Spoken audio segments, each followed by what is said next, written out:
এটা শুধুমাত্র ছাঁটাই করার জন্য, অর্থাৎ এদের সব কিছু পরিকল্পিত, সেটা হচ্ছে ছাঁটাই করবে পরীক্ষা নিয়ে বা না নিয়ে। এখন এটা নিয়ে শুধুমাত্র ছাঁটাইটাকে তারা বৈধ করতে যাচ্ছে। তাই আমরা সম্মিলিতভাবে গতকালকে জানিয়েছি আমরা পরীক্ষা বয়কট করেছি। এই পরীক্ষা ইটসেলফ অবৈধ। কারণটা হচ্ছে এর মধ্যে রুল জারি করা আছে, এটা নিষ্পত্তি করতে হবে। এখন পর্যন্ত এটা পুরোপুরি কোনো নিষ্পত্তি হয় নাই। আর দ্বিতীয়ত হচ্ছে পার্মানেন্ট এমপ্লয়িকে 6-7 বছর চাকরি করার পরে অ্যাসেসমেন্ট টেস্টের নামে এরকম কোনো পরীক্ষা হতে পারে এরকম কোনো নজির ব্যাংকিং আইনেও নাই, অন্য কোনো নজির বা প্র্যাকটিসও নাই। আর সেকেন্ডলি হচ্ছে এখানে বলা হয়েছে written test for special competency assessment, but আপনারা ওখানে গিয়ে দেখবেন ওখানে লেখা আছে নিয়োগ পরীক্ষা। 6-7 বছর জব করার পরে তো আর নিয়োগ পরীক্ষা হতে পারে না।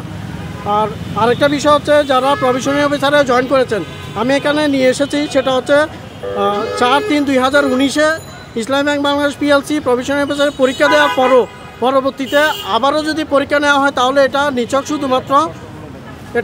শুধুমাত্র ছাঁটাই করার জন্য, অর্থাৎ এদের সব কিছু পরিকল্পিত, সেটা হচ্ছে ছাঁটাই করবে পরীক্ষা নিয়ে বা না নিয়ে। এখন এটা নিয়ে শুধুমাত্র ছাঁটাইটাকে তারা বৈধ করতে যাচ্ছে। তাই আমরা সম্মিলিতভাবে গতকালকে জানিয়েছি আমরা পরীক্ষা বয়কট করেছি। 5400 জন সবাই সম্মিলিতভাবে বয়কট করেছি।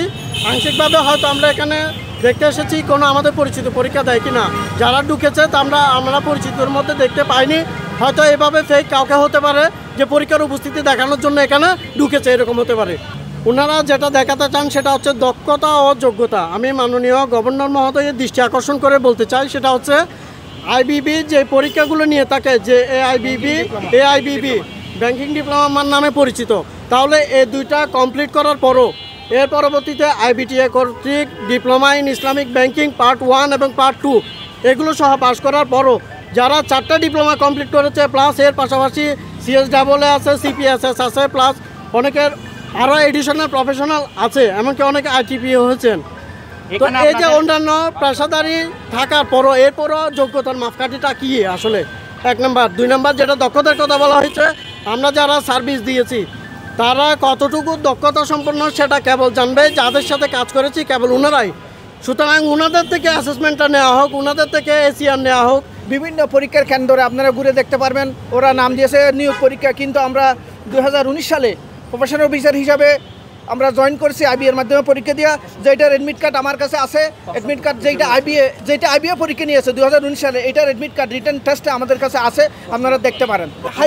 হাইকোর্টের যে রুলস আছে, ওরা রুলসটা সম্পূর্ণ অমান্য করে, ওরা ভায়োলেশন করে পরীক্ষা নিছে। হাইকোর্ট 6 মাসের স্থগিত আদেশ দিয়েছেন, ওনারা এটা মানতে চান না।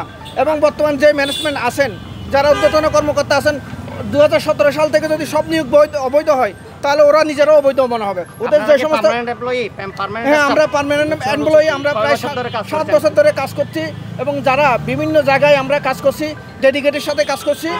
এখানে যাদেরকে পরীক্ষা ইনক্লুড করা হয়েছে ওখানের মধ্যে যারা চট্টগ্রামের নয়, ভিন্ন ডিস্ট্রিক্টের, তাদেরকে এই পরীক্ষায় আওতায় আনা হয় নাই। শুধুমাত্র চট্টগ্রামের স্থায়ী এমপ্লয়িদেরকে ওরা বিনা কারণে অযৌক্তিকভাবে অবৈধভাবে আজকে আমাদেরকে এভাবে চাকরিচ্যুত করার জন্য ওরা পরীক্ষার নামে এই প্রহসনটা আজকে সামনে নিয়ে আসছে। আপনারা আরও দেখবেন IBA-এর মতো একটা স্বনামধন্য প্রতিষ্ঠান, ওরা ব্যাংক আমাদেরকে সার্কুলার দিছে অ্যাসেসমেন্ট টেস্ট, কিন্তু ওরা এখানে আজকে নিয়োগ পরীক্ষাগুলো আপনারা এখানে দেখতে পাবেন, এখানে উল্লেখ করছে নিয়োগ পরীক্ষা। তাহলে এটা কি? অ্যাসেসমেন্ট টেস্টের নামে এগুলো হচ্ছে প্রহসন, এগুলো ধোঁকাবাজি।